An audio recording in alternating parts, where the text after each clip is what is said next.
They'll tell them, you know what, I'll leave it in the usual place, or I'll leave it, you know, between books, fake cell phones, pens, markers, books, backpacks. Finding what's hiding is Officer Lobo's specialty. And they've never missed, not once, They've never finding missed. that drug. No, they've never missed. He hits his target 100% of the time. Every day, these dogs are in some schools in La Jolla somewhere trying to find drugs. Yes, and if they find it, then the kids are going to be in trouble. 90 students in La Jolla got in big trouble last year for buying, selling, or bringing drugs to school.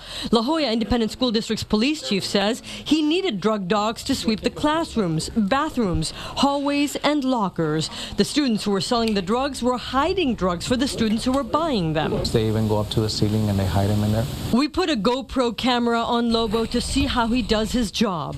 Somewhere in this room is a small bag of marijuana. It took less than 10 minutes for Lobo to go through the classroom and hit pay dirt. Lobo tried again. He walked up one aisle between the desks and then down the other. Within a few minutes, he knocked down a cell phone. With the naked eye, just a cell phone. You can tell. Can tell. There's no way to tell that there's drugs in here. No, there's no way to tell. No. Chief Raul Gonzalez told us Lobo could find drugs anywhere. We tested Lobo outside. Somewhere in this yard is that same bag of marijuana. We timed him.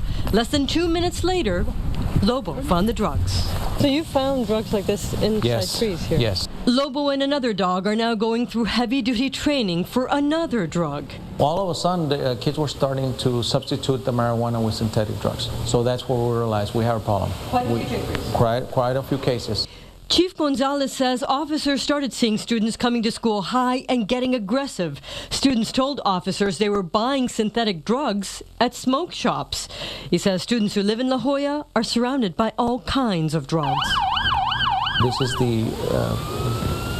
the corridor that people use to transport their drugs into the United States, this area. We know that these loads are ending up in some of the neighborhoods where our kids live. It's Lobo's job to make sure the drugs don't end up in these hallways. If they're hiding here, he'll find them.